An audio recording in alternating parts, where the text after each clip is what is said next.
Hey, welcome back to another episode, another week of the American Dream and the Eyes of Immigrants podcast. And if you follow me on Instagram, you saw that I posted the pictures of the event, some of the pictures of the event, actually. So you can go ahead and check it out if you don't follow me already on Instagram. My profile is Heidy De La Cruz 13.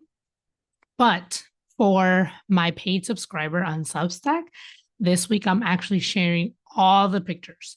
So I'm going to include a link in the Substack where you can access all the pictures of the event. So you can take a look at that. And again, that is exclusive content that I'm sharing with my paid subscribers on Substack. So if you want to join and support the podcast that way, again, it is $10 a month or $100 for the whole year.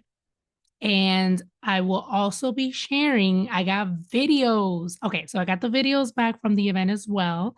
And so there is like a recap video. I am also going to be sharing that with the paid subscribers first. So eventually, yes, I will post it on Instagram, but I want to share exclusively with my paid subscribers first. Again, exclusive content that you won't be able to find anywhere else. That is my promise to you when you support the podcast on Substack. Thank you so much for being here every single week and supporting the podcast. And I hope you enjoyed today's episode. Welcome to the American Dream in the Eyes of Immigrants podcast. I am your host, Heidy De La Cruz, and I am on the mission to change the narrative of immigration, one immigrant story at a time. Hello, everyone. Welcome back to another episode of the American Dream in the Eyes of Immigrants podcast. I am your host, Heidy De La Cruz. And today I have Tom. And this is actually going to be an interesting episode because Tom was born in the United States. However, he did live abroad in two different countries for a little bit. So he's going to share his perspective of living abroad. So, Tom, thank you again so much for being here, being willing to share your experience. And if you could just introduce yourself to the audience, who you are, what you do, and then we can get right into how was childhood growing up for you? Yeah, well, thank you, Heidi, for having me.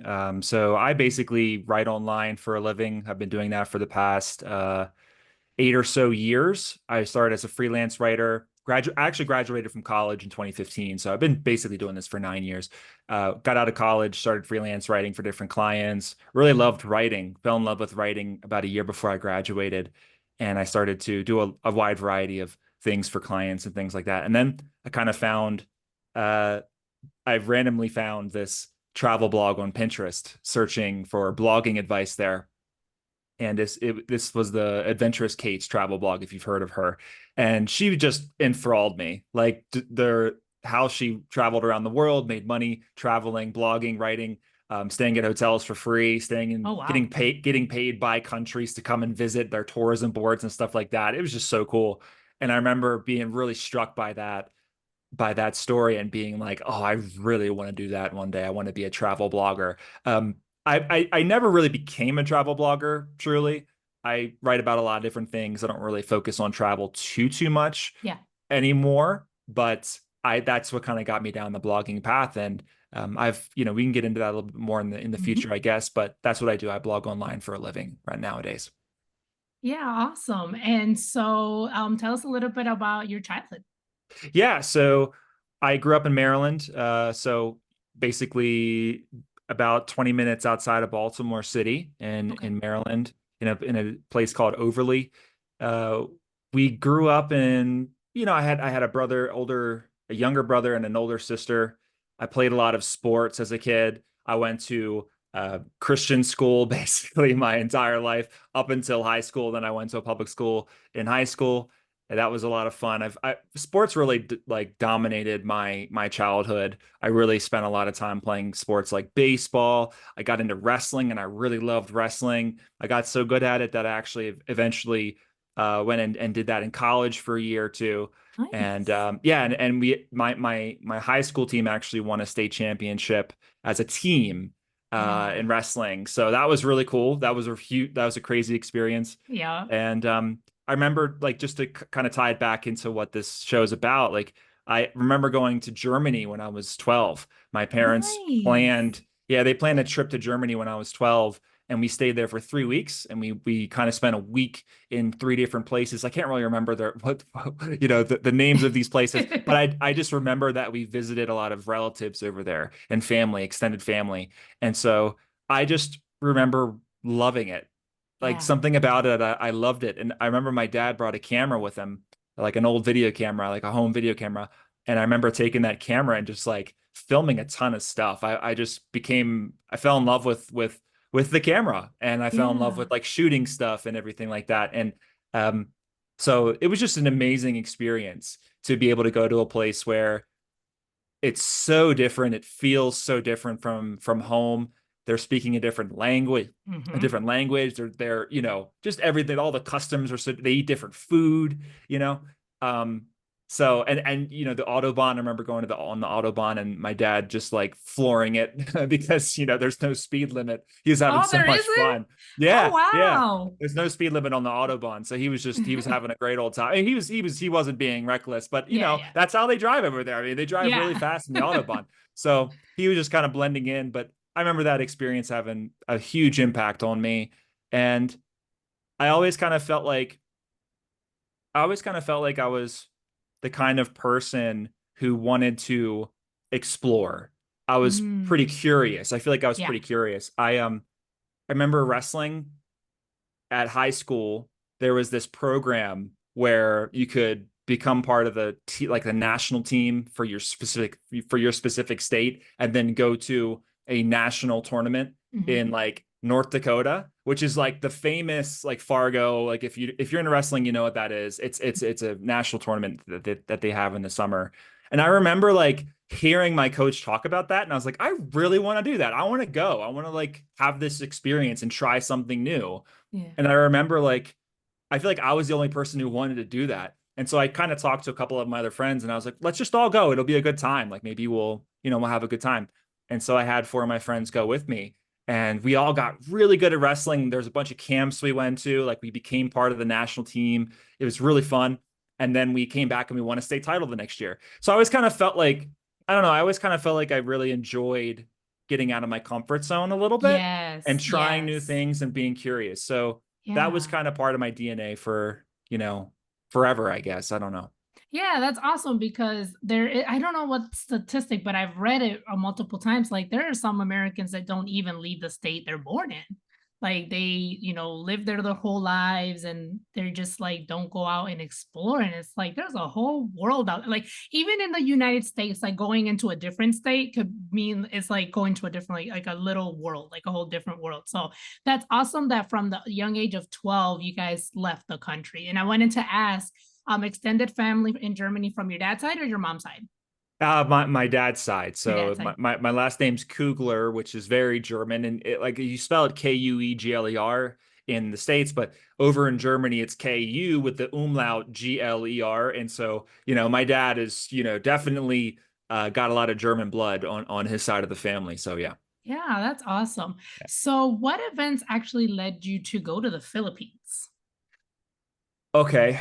Um, so in 2014, again, with this theme of trying new things and exploring, I applied to go work at Disney World for an internship. And I always wanted to do that. Like there's a lot of great stories that people had about going there and having a great time, meeting a lot of new friends, like working for the mouse. Like it was just something I dream, like a dream of mine, right? Yeah. And so I applied, and I remember I actually read this book called Do Cool by Miki Graywell. Sorry if I cursing. You can No, edit it's that out. But fine. We can add that link to the show in the show notes or to the she's book. been, yeah, she was fantastic. I remember reading that book in a library at a Barnes and Noble, and I just read the first couple chapters, and I was like, whoa, she's so cool. Like she talks about how she started her own business, and she like started her own restaurant in New York City without any experience at all in Mm. restaurant, owning, it's kind of hard to explain. Just read the book. It's a really good book. And I remember like coming back, and I was like, I got an email from Disney because I had subscribed to their email list, and they told me, hey, like we have our upcoming kind of Disney College program enrollment is open, and you guys can apply right now if you want to. So I immediately applied. Yeah. With after like 10 minutes, I got an email that said, hey, you've been selected to do a pre-screening. So I got the pre-screening, and I had to answer like a bunch of questions, like 100 questions or so. And then like 10 minutes after that, I got an email and they said, "Hey, we'd like to set you up with an interview." And so I passed everything like super quick. And then I had an interview for like 2 weeks from them. And I remember scouring the internet for like every question that they might ask me. And I remember Okay. just like writing all the questions down until I started to see the same ones over and over again. And then I read all the Disney College Program blogs. I wrote down my answers, how I would answer them, and I had them all like when by the time that the interview was going to happen, I had all of the papers on my desk, like 6 pages of paper. Not that I was going to be able to like look and like Yeah, I just yeah. had to, but it just made me feel better. Yeah. So I had the interview and it went well. And about 2 weeks after that, they sent me an email and they said that I was accepted. And I remember being so happy about that. I actually was contracted to come on for 8 months. I worked there for 8 months through the Oh. summer of 2014 and into the winter. And I actually came home in January of 2015. And it was just, why am I talking about this? Because you're asked about the Philippines. I'm going to get to that. So I went down there and I remember, they set you up with the room and your roommates and all that kind of stuff. And I remember like just choose. There was 3 bedrooms in my apartment. I chose one, throw all my stuff in there, and then I went out to go do my other stuff to get me onboarded. And I came back, and my roommate was actually, I didn't know this at the time, but he was Filipino. So we developed a really big friendship. Like he became my best friend. We really hit it off quickly, and I remember like he just had a huge impact on me. He's from San Francisco, and I think his parents were immigrants Okay. from the Philippines, really early age. But yeah, he kind of he was a really good friend of mine. But the crazy part is when I went to go work and I got my assignment, I was working at this restaurant in Hollywood Studios. And my coordinator, who was kind of like my boss, but not really, Mhm. there were managers and then coordinators who like told you where to work and stuff. She was Filipina.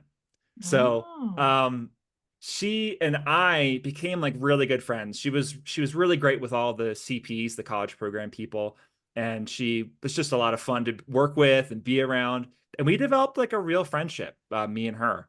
And I ended up going back to college after that program was over. I graduated. I had one more semester left. I graduated. And then I came back to Orlando to try to find work. And she let me stay in her house for about a year trying to look for jobs. I Wow. never did find a job because I started blogging and everything. But she's been a really good friend of mine. She came to my wedding last year. And she was the person that really introduced me to the Philippines. I remember like her cooking for me at home, like her like showing me all these Filipino dishes like adobo and caldereta and like all these and pancit and like all these incredible dishes. And I just remember feeling this love from her, like this warmth, like this hospitality, which is something that the Philippines is known for. I did Mhm. not know that at the time, but they're known for that. And I loved it. And so I'll keep going because there's more to the story, how I got there. No, I, yeah, tell I'll it keep all. going. So about a year after I moved to Orlando and was living with my friend, my Filipino friend, I actually decided to go on a road trip across the U.S. I wanted to be a travel blogger. I thought if I'm not gonna, Mm. if I can't be a travel blogger if I don't travel, I got to go. Yeah, yeah. So I had decided to like go and stay in hostels and stuff, and I went to go actually see my best friend in San Francisco, that Filipino I was talking Oh, the about. other one. Yeah, yeah. Yeah. So I went, I spent like about a month or two, month and a half working my way from Orlando all the way out to San Francisco in my car. So I stayed with Wow. like friends, I stayed in hostels, I met really cool people. I met this guy from England. He traveled with me for like a couple days in my car. He was super cool. So I met a bunch of really cool people, made it out to San Francisco. I spent 2 wonderful months in San Francisco. Loved it. Loved that city. Like just the vibes there are just so different than what I was used to. And it's one of the most beautiful cities I've ever been to, if not the most beautiful. And then after that, I decided to go visit Oregon and Washington. I wanted to go see Montana. My parents had gone to Glacier National Park in Montana. I really wanted to go. So I went out there, camped there for a few nights. That was wonderful in September of like 2016. And then I came down into Salt Lake City, Utah. And I remember actually meeting a girl there from the Philippines. And we Another one. really, We really hit it off. Yeah. And she was, you know, like around my age, and we really hit it off. And she was actually working in Salt Lake City. She was on a visa, work visa, and Mhm. she was working with a bunch of other people from the Philippines as well. And yeah, we hit it off. And she ended up going back to the Philippines, I think a couple years after that. Mhm. And I I I then went to go follow her, and went to the Philippines for the first time to visit her. So that's kind of how I got there. Those are all the steps there. Yeah. Okay. How long were you there for? I was okay, the first time I was in the Philippines for just 1 month, and then I went to Bali and then Vietnam, and then I came back home, and then I spent 3 months at home. And this was 2018. Um, yeah, this is 2018. And then I came back to the Philippines, and I ended up like kind of staying there for a couple years, like 2 years. So I lived Wow. there from like late 2018 to like late 2020. Yeah. So you were there during the pandemic. Yeah, I was there. I was right there in Manila during the pandemic, and Okay, so that hold was an on. experience. Yeah, so hold on, let's back up. Wow. Okay, so you have traveled and done so much already in this little bit that you are telling me. So let's talk about when you first went to the Philippines. It could be like the first month, or it could be the later one. But what cultural shock did you first experience when you went out there? Yeah. Well, so I flew into Manila, and my girlfriend at the time lived in this town called General Santos City. It's in Mindanao. It's in the Philippines' southernmost island. It's a big island too. It's Yeah. I think it's their biggest island.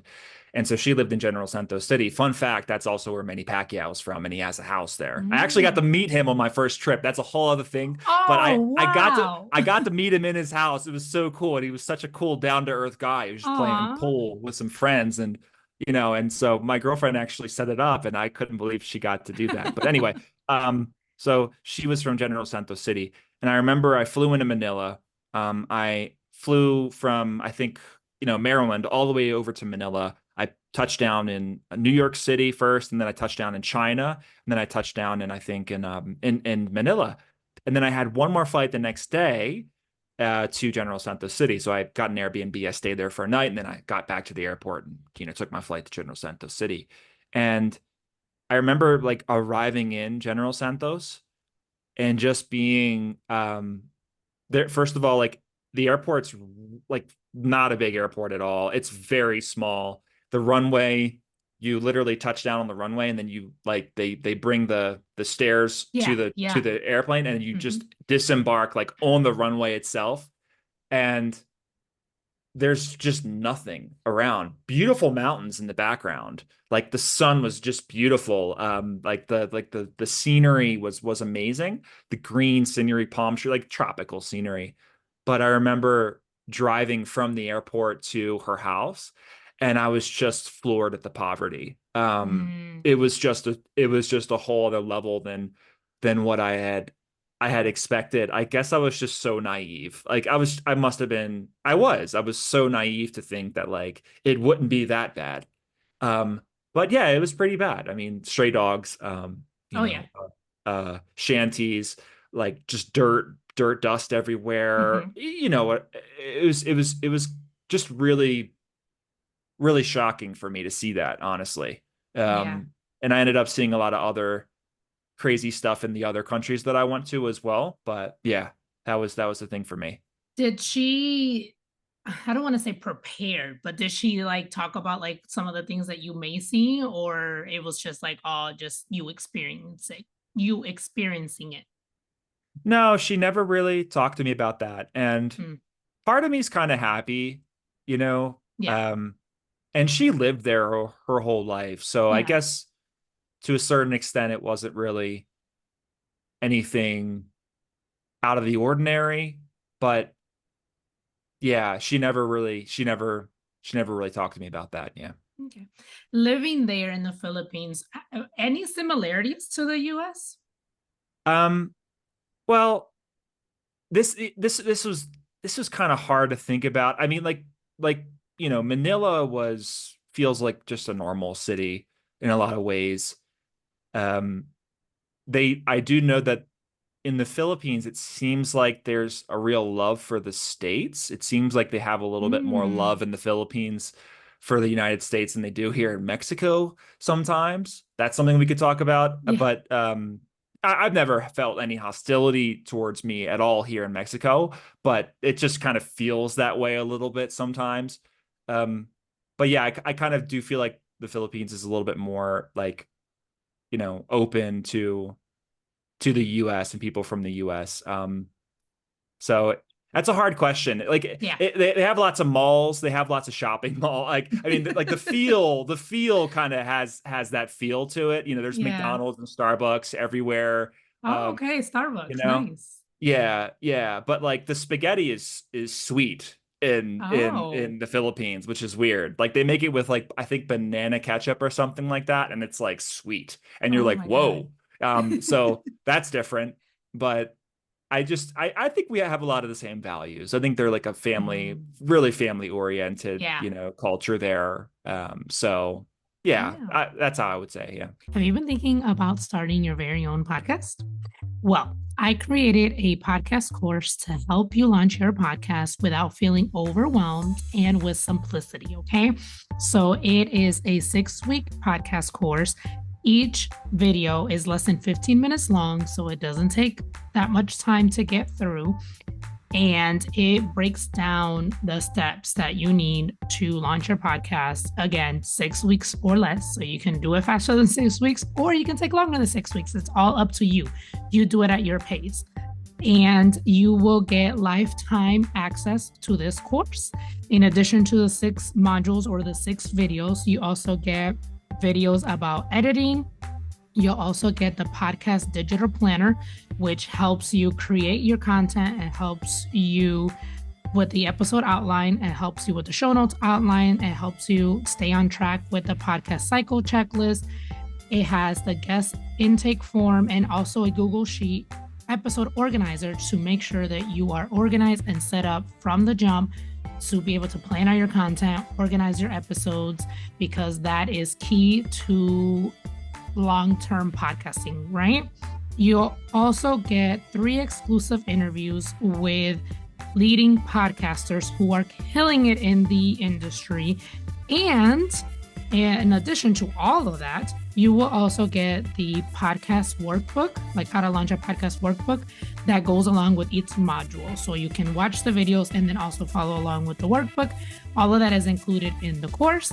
If you are interested, head over to my Stand store. The link is in the show notes and the show description, so you can sign up for the course. And there's also a referral program included. If you refer someone to me to launch their podcast and they sign up for the course, I will give you $50. That's right. You will receive $50 if the person you referred does sign up for the podcast course. So all the information is in my Stand store. If you have any specific questions, you can always email me at Heidy@HeidyDeLaCruz.com, and let's get your podcast launched. What did you most like about living in the Philippines for those 2 years? Man, the people were fantastic. Like, let's get that out of the way. They were wonderful. I kind of learned a little bit later that there's this like there's this culture of like skin whitening there. It's like in all of their products, like their beauty products and everything, like they try to make their skin whiter. And like I feel like they might have treated me differently because I was a foreigner or better in some way, and that's something that you hear a lot about in Mexico as well. Like people here in Mexico say Mexicans treat like foreigners better than they treat Their their own. own people. And like that kind of sucks. And it's hard for me to figure out whether I was just being treated well because of that or what. But I honestly do think that beneath it all, they're really hospitable people. That's one of the foundations of their culture.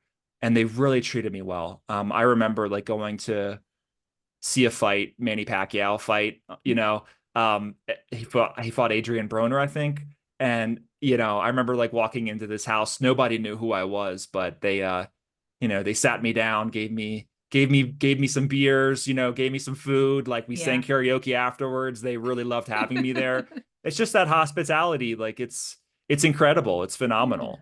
And Oh, yeah, that's the one thing I really loved about them. And that's something that I've tried to take with me a little yeah. bit, you Yeah, know. for sure.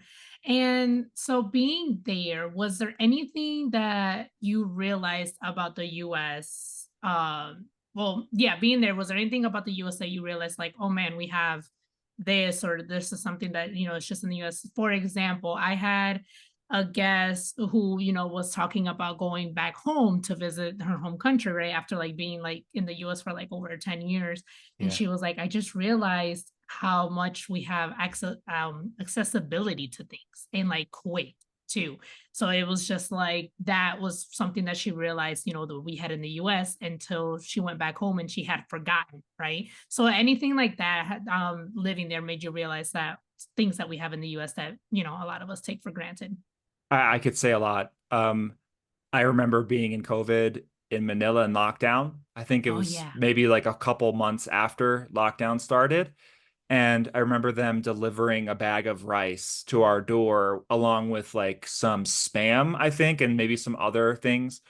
And that was like the care package during COVID. Mhm. And that was like their way of like giving like the US sent checks out to people. Like the US government sent out checks to people, but I feel like they like gave out bags of rice. And I was like, that's just kind of the difference. And Mhm. I understand that's kind of maybe all they could have done. And I'm Yeah. not really holding anything against them for that. It's just that just shows the level of difference Yeah. between the US and the Philippines. I really got Mhm. this sense of like I think before I went to the Philippines, um I really had a more negative view of the US than I think it deserved.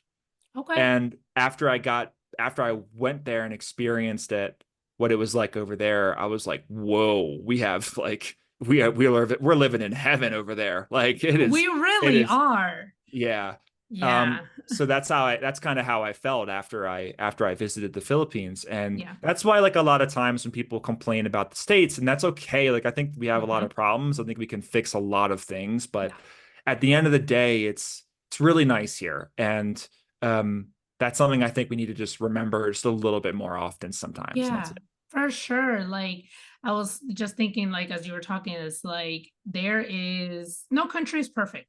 Every country has its flaws, every country has its good things, but we are very privileged in the United Yeah. States. And you will know that very quickly if you travel outside of the United States. And it makes you, really appreciate like something as simple as hot water. Like Yeah. so many of my guests, like that's their culture shock. It's like, oh my gosh, we have hot water all the time, because there's so many countries that don't like something as simple as that. But yeah, there is definitely a lot of things that we can fix in the US and stuff. But like, there's it's still like a very privileged country.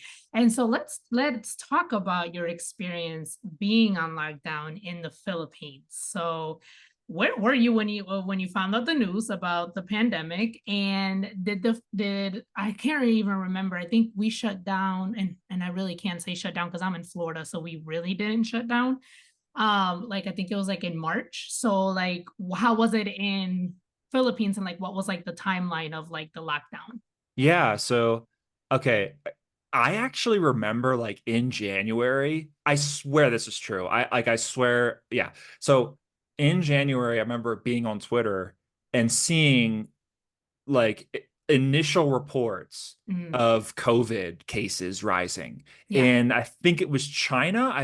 I think, and maybe because I was in the Philippines, maybe Twitter gave me like reports having to do with that part of the world a bit more. I'm not yeah, the really sure. algorithm, yeah, Yeah. But like I remember hearing about this and I was like, whoa, like it was like 100 cases yesterday and now it's 1,000 and today it's 2,000. I'm like, whoa, what's going on here?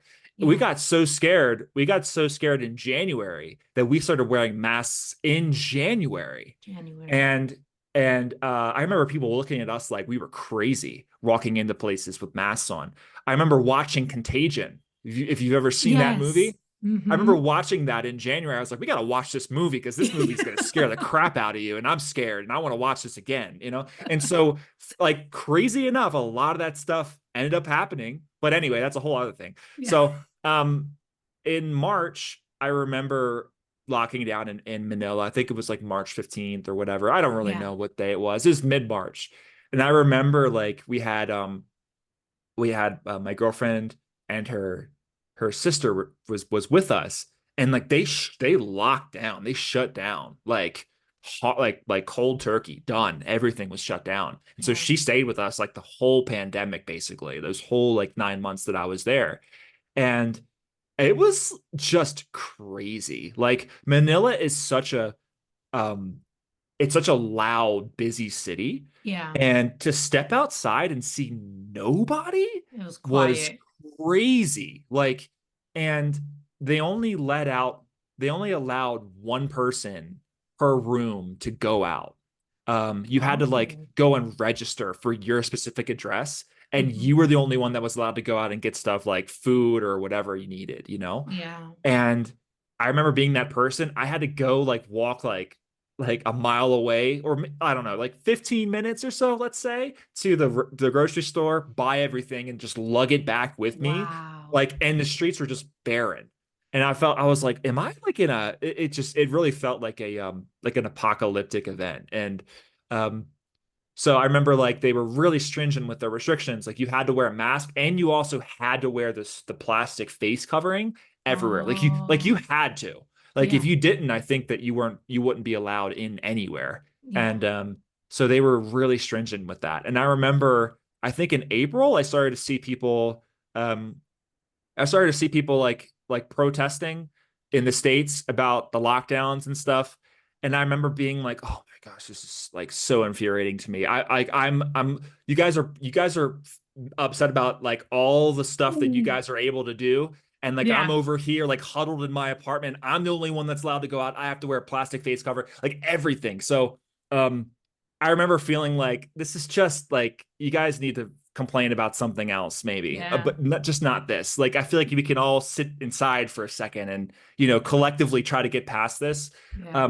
But anyway, that was just how it was. And I remember like feeling like after 9 months of that, I was like, I'm done. It's like I'm coming home. I'm getting out of here. Oh, So yeah. I got on a flight back home, and I left my girlfriend there. We ended up breaking up like a couple months later. Like it really because I couldn't get back to the Philippines. Like when if I could have gone back to the Philippines, I might still be there, but Oh, I okay. couldn't because they closed down the borders. I knew it was a one-way trip when I left in Gotcha. December of 2020. So yeah, that was how Yeah. it was. How were your parents when during all this?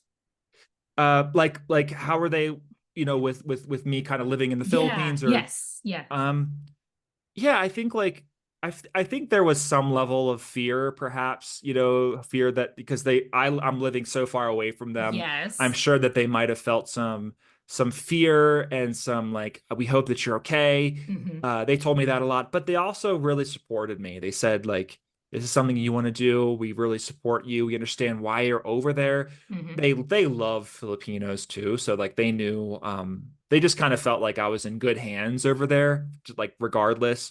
Yeah. And so yeah, they were supportive. They were good. Okay. I'm just asking from like a mom perspective because of like if my child during this pandemic is not near me, I mean, I know you're an adult and everything, but it's like Yeah. still kind of like you just want your child to be okay regardless Yeah. of what's going on or how old they are. Like you just always want your child to be okay. So I was just wondering about your parents, like were they Yeah. okay when you are stressing or anything? But yeah, it makes sense. Makes sense. Yeah. Yeah. Yeah. Yeah. So you came back December of 2020. And so then you ended up going to Mexico and you lived in Mexico? Am I getting that correct? Yeah. So I spent, from December 2020 to about May 2021, I was with my parents. And I had gone from tropical, hot, sunny Philippines to dark, cold Maryland Oh with yes, the snow. winters up north. Yes. Yes. And so I was like, all right, Christmas was great. And it's great to be around my parents, but Yeah. darn, this kind of sucks because I was just so like, I feel like I didn't have a direction. I felt like my whole life was in the Philippines. I was just in limbo. I didn't know what I wanted to Yeah. do. I had this vlog that was popular in the Philippines. I didn't know how I was going to make videos about the Philippines if I wasn't there. I didn't know if I even wanted to keep making videos about the Philippines and stuff. So I was just really lost. I was trying to find myself a little bit, trying to figure out what I wanted to do. Couldn't go back to the Philippines either, so that kind of sucked. And it was Yeah. just like, what do I do? Like, I don't want to be living with my parents for the next year. Like I love them, but like it's Yeah. like I don't want to be like that guy living with his parents, like, you know? And so I started to kind of look around for which countries were open to tourists for for plane Oh. rides and stuff. So I kind of got into I got really into jujitsu in the Philippines, like and I got in I Brazilian jiu-jitsu. Like I loved it. I loved going there. I met some great people. I learned some cool self-defense skills. I got to roll around and get some exercise going, and I love that. And I was like, how cool would it be if I could go to like Rio and like learn jiu-jitsu from like the people who invented Yeah. it, you know? And so I got that kind of fantasy in my head. I was like, I really want to go to Rio. Like that sounds really cool. Like to be in a tropical place again and everything. So I bought a ticket to go to Rio, bought an Airbnb, and I was supposed to go, I think, in April. And Rio ended up locking down in Mm. March. And I was like, the last thing I want to do is go to another city in And be another locked down country and be locked again. down. I was like, please no. I was like, we're not going to do that. So I refunded my Airbnb.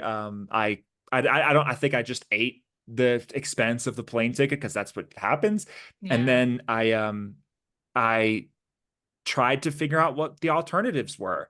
Mm. I saw that Mexico was wide open with their borders. I saw that they weren't just open, they were like wide open. Like you didn't even need a test to get in. And I was like, this is kind of weird, but then Whoa. again, that's their laws. And okay, then like if that's what they want to do, then I'll, you know what I mean? Yeah. Like I don't feel bad for going. And so I um I found a nice gym in Mexico City that, with a really good black belt instructor. I was like, I think I'm going to go here. I think I can still do the jujitsu thing in another country Yeah. and I can get out from underneath my parents and I could just go and maybe experience another culture. And I bought my ticket and I went and I like practiced Spanish for like a month before because I didn't know I was going to go to Mexico. I was Yeah. practicing Portuguese and then I had to Yeah. change. And so I was practicing, so I practiced Spanish, but I mean, I remember landing there and being like, what am I doing? Like, I don't know how to talk to anybody. I don't know what I'm doing. I don't know what these people are saying. I'm like, I'm just totally lost. I think the first couple months I just ordered everything on Uber Eats. Like I was Mm. so nervous to talk to people. Yeah. Because in the Philippines you speak English. Like they Mm. speak English Okay. really well. Like you never have to speak Tagalog. But like in Mexico, like you better know Spanish. Spanish. Like if Yeah. you don't know Spanish, you are done, buddy. Like you got to know. And so I got here and I remember feeling like really lost. I remember like that first couple days, I was like, what am I doing here? Like, what did I do? Like, I should go back. And I you was bought a one-way panicking. ticket, right? I bought a I can't remember. Did I buy a Oh, one? okay. Um, I think I might have bought a one-way ticket because I wanted to spend a couple months. I bought an Airbnb for 2 months. Oh, So I was okay, like, okay. I think I bought a one-way ticket. Yeah. Yeah, I did. And then I was Okay. like, I'll buy, When the you're ready to return come ticket, back. whatever. Yeah. Um, so yeah, I was uh I was there. I was there Oh in my Mexico. gosh. Yeah. Oh, So that's what how I part of got there. Mexico? So I just stayed here in Mexico City and Okay. I've really been here ever since. I've lived here for 3 years now, a little over 3 years, and I've always been here in Mexico City because this Okay, is hold on. where So yeah. you bought a one-way ticket.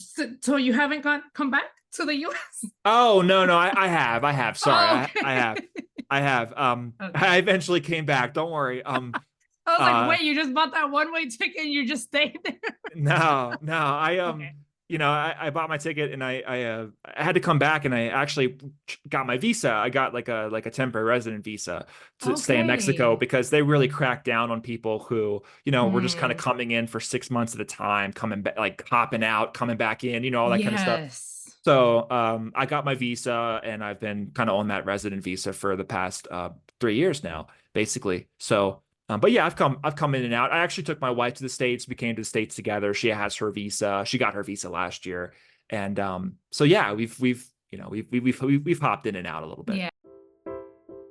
Hi, Heidi here. Thank you so much for listening and supporting my podcast, but most importantly, the mission. If you would like to further support this podcast, there are a few ways you can do that. You can sign up for the newsletter. You'll receive the episodes straight to your inbox every time they drop. The link is in the show notes and the show description. You can subscribe to the podcast YouTube channel. And lastly, you can donate money. That link is also in the show notes and show description. If you would like to sponsor an episode or promote your business on this show, send me an email at Heidi@HeidiDelacruz.com. Thank you and enjoy the rest of the episode.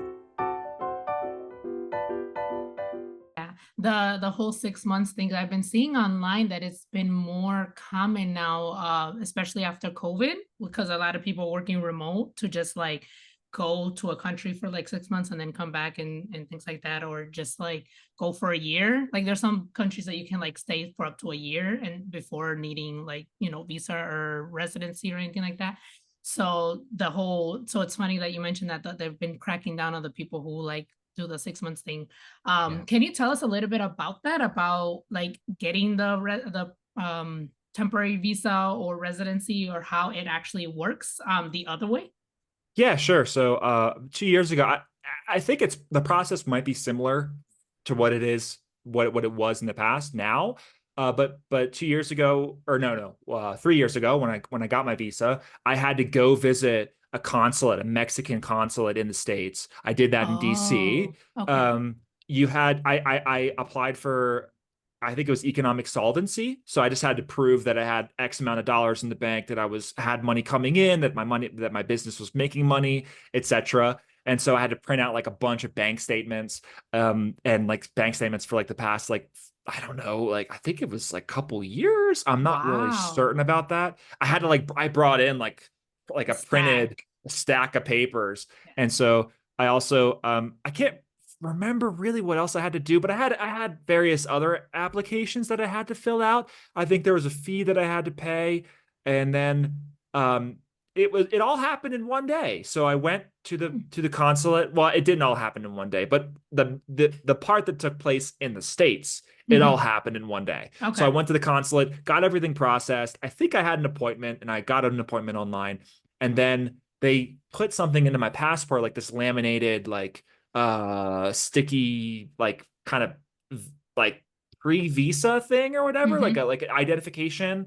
And so you had to then go to Mexico and show that to the people at immigration when you're processing after you just landed. And then you have 30 days to go to immigration in Mexico to finalize everything and get your Oh, card, get your visa. And so that is a whole rigmarole as well. It's kind of an involved process, but I guess all things considered, it wasn't really too crazy. So okay.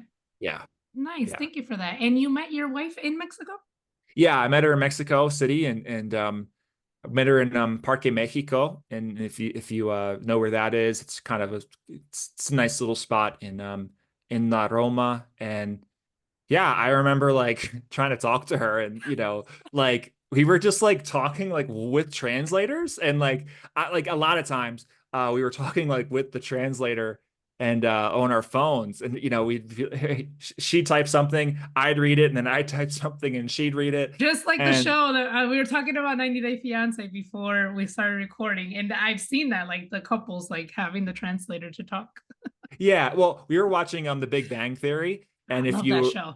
okay, so remember when Rajesh has that girlfriend who we're in season 7, so I don't know what happens, Oh, but okay, okay. we are binging the show, Heidi. Like, it's a So great good. show. Oh, It we is. we love it. We love it. We could talk about that forever, but like, so remember when Rajesh has that one girlfriend who's really shy She and he can't can't talk. Yeah. and she can't, and they go to the library and they have that date in the library and they're literally just like passing the phone back Yes. and forth like that. And like I turned to my wife. I was like, that's us. And she was laughing her butt off. She was like, yes, that totally was us. Aw. Um, and so yeah, so I met her there and we really hit it off. And I would say after about 2 months of being with her, I really started to like really hone in on my Spanish because I started to do it for like 3 hours a day. I was like, I need to learn this language, man. I can't do Yeah. anything here. I'm so sick of just like feeling like a worthless piece of garbage here. And so I Aw. better like learn. And so I remember after a couple months of being with her, I was like, just it clicked for me. And I started being able to speak Spanish with her really good.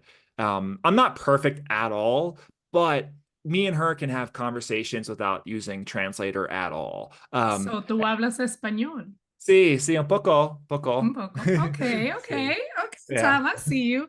So I wanted to ask because obviously, Mexico is a neighboring country of ours, and we hear a Yeah. lot of misconceptions about Mexico and a lot of things. So, what is one misconception about Mexico that you learned that is not true while living there? Um, yeah, I mean, my wife, but I took my wife to a family event with my aunt and uncle, and I think it was last year, and like the first thing my uncle asked her was about something about the cartels, you know. And it's like obviously like when everything on the media is about that and the border and like even Netflix, like all the shows about Mexico are about the The cartels and all that kind of cartels, stuff. yeah. Um, I really feel like there's this like misconception that like everybody's part of the cartel or something, or like it's super dangerous here, which it is in some places, but Mhm. not in Mexico City. Like Yeah. I have never felt fear at all in Mexico City. I've rode the metro everywhere. I've been in many different places, parts of the city, and I've never felt unsafe. And I remember my brother when I had my wedding last year, before he came down, forgive my brother, but he was like, I'm not gonna be out past 11 o'clock at night because I gotta take care, I gotta take care of my family. I was like, what are you talking about, dude? Like, it's You're gonna fine. be okay. Like you're not there. Yeah. No, you're not gonna get kidnapped. Like, come on. Yeah. Yeah. So, but I just feel like that's like a general thing, like with a lot of Americans, they just think that like every other part of the world is just like this chaotic, like mess of a place. And it's like, Yeah. no, it's not. Like, there's definitely dangerous parts of Mexico. I don't want to downplay that, but Mhm. um, not everywhere at all. Not Yeah. everywhere at all. There's a million. I think there's a last I checked. You could check me on this, Heidi. But like, there's a million people, Americans living in Mexico, and out of all the countries in the world, there are the most American expats in Mexico. So like, there's Mm. more American expats in Mexico than any other country in the Any world. other country. Yeah. So yeah, Okay. Thinking about that, the whole being dangerous thing, it just reminds me when we go visit the Dominican Republic, they always tell us, to be careful, don't walk out with your jewelry, don't have your phone out and stuff like that. Just, watch your bag, be careful. But, just like I feel like everywhere else, like you just have to be careful, especially in a place that you don't know, right? You yeah, don't want to, just end up in the wrong place or anything. But I just feel like, just be smart, be cautious, right? And things like that. yeah. So you're still in Mexico? Yeah. I'm Yeah. I'm coming to you live from Mexico City right here. So yeah, That's yeah, I've been awesome. Okay, so I think, hold on, I'm trying to think. You're my third guest that I've interviewed outside, that they're outside of the US. So I had one guest who was in Paris. I had another guest who was actually in South Korea. So our time difference was completely the opposite. Actually, no, you're the fourth. And I had another guest who was in Guam. She ended up moving to Guam. I know it's Guam still was part of the US, but she was like, it's so like she was telling her experience, like it's so different. So yeah, so that's great. That's great that you're in Mexico. And so you and your wife have you guys decided to like stay and live in Mexico, or are you guys planning to come to the US? Like what are your guys' plans? Yeah, well, my wife has a master's degree from UNAM in political science. And so Mm. like UNAM is like one of the best universities in Mexico. And she's wicked smart. I mean, when you talk to her, it's like, whoa. So, she's out of my league in terms of Oh. intellectually, but she's been trying to get work here for the past like 6 months or so. Mhm. And it's just been hard. Like there's Yeah. been so many times where the person that was in charge of hiring didn't even have their master's degree, and they Mm. didn't choose Dahlia, or they chose a friend of theirs. And we know this because we have people who work at these places that she wanted to work, and they were like, yeah, they just hired their friend. And it's just Wow. like, it's just it really sucks. There's a little bit of corruption there in terms of like getting a job here sometimes, I feel like, and Hmm. people just hire their friends or their family or whatever. Yeah. A lot of times for positions that Dahlia would wanna have. Dahlia's my wife. And so she got a little sick of that. And I think one week, and I trust me, this is all leading up to something. One week in June, she had a job that she was going to take a test on the weekend. She had to study like the whole week for it. She was studying hardcore for this test.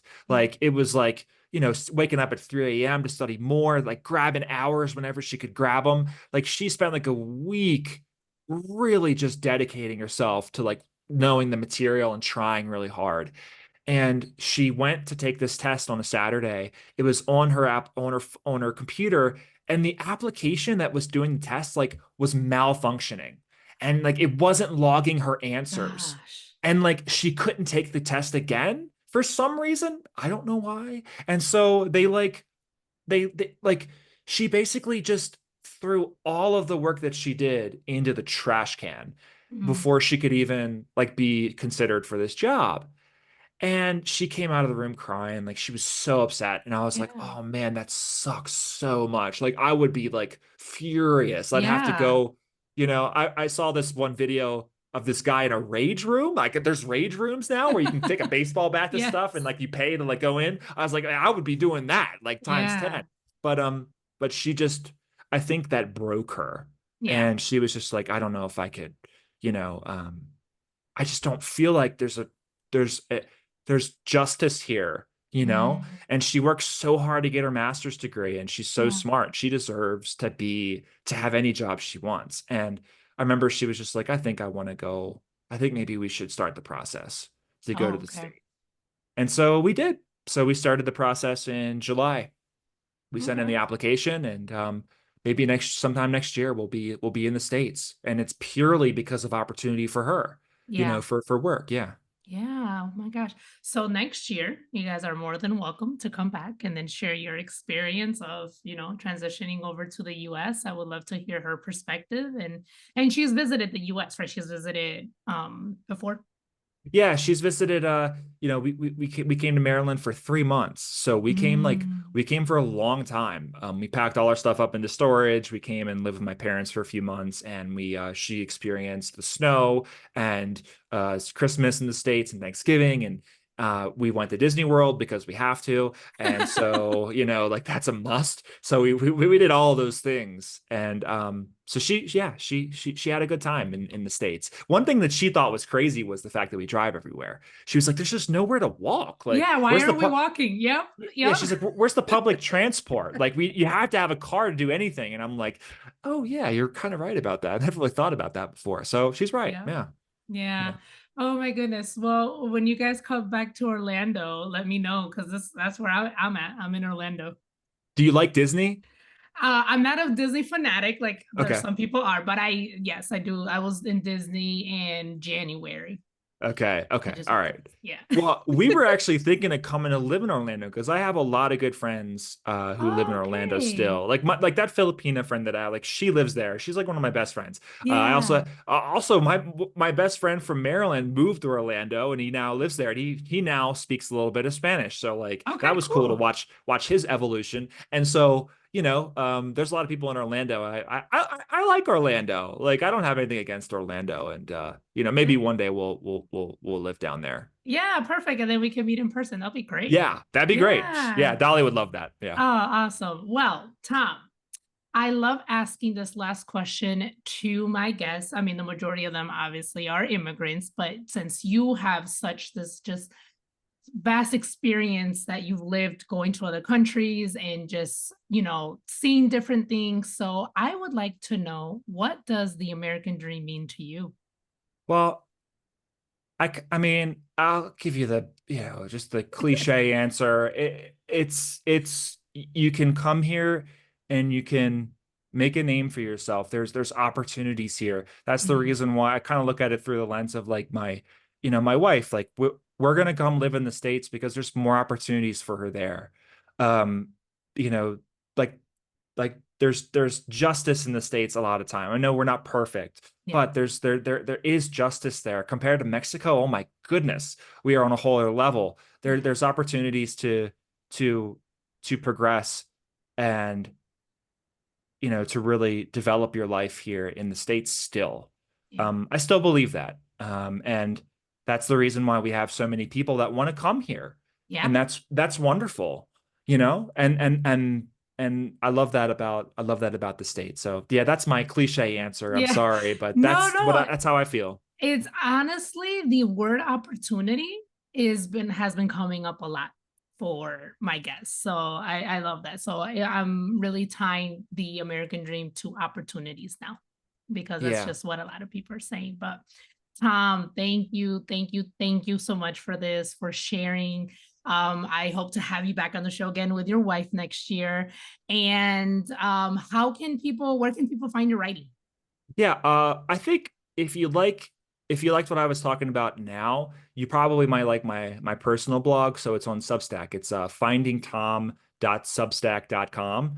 And that's where you can find my more personal stuff. I talk a little bit about traveling and all that jazz, and some of the life lessons that I learn, you Yeah. know, living in other places, learning things about myself from learning in other foreign Yeah. places. That's where you can find my writing, and I'd love if you could check it out and Yeah. And that's leave how a we got comment. connected. I've been following your writing. Oh man, I can't even remember. I think I first found you on Medium and then you were on LinkedIn and then Yeah, now on Substack. So I followed you in the different platforms. So that's how we thank got you. connected. Just reading your writing. And I love how exactly what you just said, sharing your experiences. And then that's what really prompted me to ask you, like, hey, come on the show and share that. And I also love how you and your father are writing letters to each other. Like that is so awesome. Like I love that. Thank you. Yeah, it was his idea, and it was a great idea, and No, it is. we've had a great time, and it's been cool to see my dad develop as a writer himself, and Yeah. find his voice, and just get to know him better. Yeah. There's stuff he's told me in these letters that he's never told me in conversation, and it's been fantastic. So thank you for checking that out, Heidi. And Yeah, for sure. yeah, Have you yeah. guys thought about like just turning that into a book? Yes, for Okay. sure. I think like one thing we got to do is keep growing the blog out a little bit more, and Oh yeah, maybe like just write about a lot of different stuff, and maybe we can package like talking about the same topic into chapters, where we yeah. have different chapters about different things like religion and family, and just I don't know, however, politics. Maybe we could just have a book about all those things. And Yeah. what's cool about it is like it's two generations talking to each other, Yes. That's what I and love. yeah, and like that's the thing that I love too. It's like I'll talk to anybody. I don't care like what you believe, just as long as you're nice to me, I'll talk to you. Mhm. And my dad Same. is from a different generation. We have different views on things, and I like that we're doing that because I think we need to have that a little bit more today. We need Yeah. more people talking to each other. But yeah, so thank you, Yeah. Perfect. thank you. No, and I will include your links in the show notes so people can definitely check out your writing and follow your blog and subscribe. And yeah, just thank you again, Tom, so much for this. Yeah, thank you, Heidi. Thank you for listening to Mummy Podcast.